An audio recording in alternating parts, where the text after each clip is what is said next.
That's clean right there. Like that. What's good, YouTube? You know who this is? Quantaz Ancrum, aka Q, here with Godzilla Games. Y'all notice I didn't have a little intro with the Welcome to Godzilla Games thing on it. Something's going on right now. I don't know why I can't add it to this video, but I don't know. I'll figure it out later. But thank y'all for watching this video. This is a long overdue video. This is the follow-up of the AB games video, but this is chess games. A redo of the chess games video that I did months back. Like I said, it's long overdue, and I'm sorry for that. I don't have any. I'm sorry. I don't have any excuse. I just didn't record it. I mean, well, I did, but I deleted it because I felt like it was bad. It was horrible.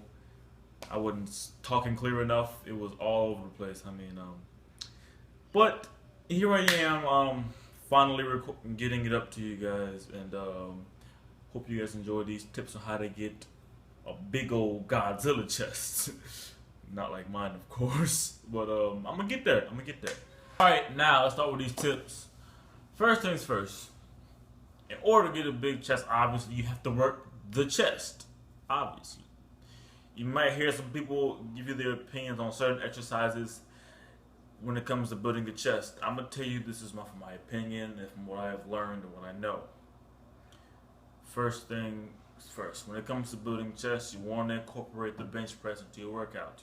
Bench press is like a staple, whether it be incline, flat, or decline. Bench press is a staple to building chest. That's like incline, press, and decline are like the two best. You know, you hear people talk about how flat bench doesn't really work. You know, I know people that don't like doing flat bench. I know people that love doing flat bench. I like doing flat bench personally. It was the first thing I ever did in the weight room when I first started lifting. Like, flat bench was the very first exercise I did when I stepped in the weight room, like a couple years ago. I love doing flat. Flat works, but you may find, depends on who you are, depending on how you are, you may find that it doesn't work as well as the incline or the decline. That's just your body. You gotta experiment for yourself. But I'm telling you, go with the flat, incline, and decline. Press either one of those. Pick 2 out of the 3, and I'm guaranteed you will see some great chest gains. If you do it right, if you have the right rep range, the right number of sets, you should be fine.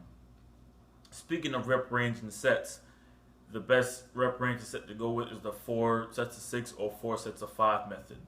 That has been like, people do that for like every body part. That is the right combination for strength and size when you're doing something like that. So especially with chest, you know, the 4x5 and the 4x6 method work really good when it comes to building muscle. And you also have the 10 sets of 12, the high rep method, you know, 8 sets of 12, 5 sets of 10, 6 sets of 11, whatever you want to do. You have those high rep range methods, those low rep range, those low to mid rep range methods, as well as the sets. Me personally, I prefer to do, you know, my rep range is somewhere between 8 to 12. 8 to 12 on my rep range when it comes to doing any kind of pressing movement. 8 to 12. Sometimes I go to failure. I mean, I won't go to failure all the time. I may go to failure in the last set or last 2 sets, just to, you know, pump in the chest. You know, hang on 1 second, guys. Let me move over a little bit. I think that's right. I keep like, never mind. Anyway, back to the chest. Another thing that works good for the chest is push-ups. If you don't want to jump in the weights right away, you can do push-ups instead. You got your regular push-ups, your close-handed push-ups, your wide-handed push-ups, your diamond push-ups, your alligator crawl push-ups, your sliders, all those different variations of push-ups, clock push-ups. And another thing, when it comes to doing push-ups, if you want to focus more on chest when it comes to doing push-ups, push more with the bottom of your hand. More the palm of your hand, you push more with the bottom of your hand, you will have more contraction in your chest.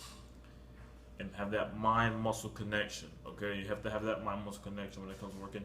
When it comes to working any body part, you want to have that mind-muscle connection when it comes to working anything, because you get a better pump and you work harder, you work that muscle harder. So yeah, push-ups work good. Remember, push more with the bottom of your hands. When it comes to doing push-ups, as far as rep range goes, I would say do as many as you can for like as many sets as you can for like 6 sets or 10 sets. Maybe even I used to do 500 a day, but I don't. I do push-ups like for I use them as a part of a superset. Like for instance, I would do some dumbbell press, then I'd do some push-ups, then for a superset, yeah. But do as many as you can for as many sets as possible. Minimum sets go with like 5 sets, or time yourself. Do something for a minute for like 4 sets. It was 4 minutes. Don't rest too long. Throw a backpack on. Add some weight to it if it seems too easy for you. Do push-ups in between TV commercials. Like in between the show goes to commercial. Do push-ups while the commercials are on, and then do push-ups until that TV show comes back on, or movie, whatever you're watching. Just do them if you're bored. I do them if I'm bored. If I'm bored, I have nothing to do, I do push-ups. If I can't get to the gym because I walk to the gym, it's a rainy day, I will be home and doing some push-ups, to get that extra chest. Even though I haven't been doing them lately like I'm supposed to, that's a different story for a different time. But yes, push-ups work well. Another thing that works good that people like talk crap about and they neglect: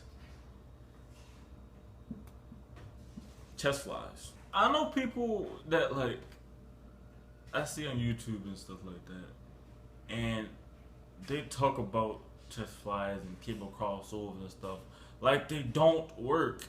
If they don't work, why do people do them, and why do people get results from doing them?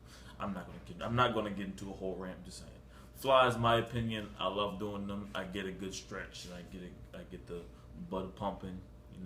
I wouldn't say I would do them either as a finisher or as a starter. That's what I would do them as, or I incorporate them. With a superset. I would do some incline flies and then followed by incline press. Incline flies do work. Look at Arnold Schwarzenegger. Well, he tore his pec from doing them, so don't worry about that. But he did flies, and look at his pecs. He has some great pecs. You do decline flies, flat flies, incline flies, cable crossovers. Use the fly machine. Why am I doing this with everything I'm talking about? Anyway, yeah, flies are good. If you do them right, I would recommend, heavyweight-ish, slightly heavy to moderate weight for about 6 sets of 12 maybe. You can do whatever you want, but just do it to where you get that good stretch and get that good pump. And make sure you're contracting. Don't freaking throw it out, okay? Just keep it nice and controlled. That's another thing. All your reps with any exercise, you have to control them. Don't let the weight control you. You control the weight. Because if you let the weight control you, you're gonna end up having all kinds of issues, man. Last thing for today, as far as chest, dips. Yes, I said dips. What kind of dips though? Not dips where you straight up. When you do your dips for chest, if you're on a dip machine, you're gonna have a forward lean to your leg, leaning forward like a slant, and that really gets the chest. Like I said, you can use that as a starter or a finisher. You can use that as a main exercise if you want to, but it's just up to you. Me personally, I would incorporate it with a superset or use it as a starter or a finisher. Like I said, me personally, I don't know what you want to do. But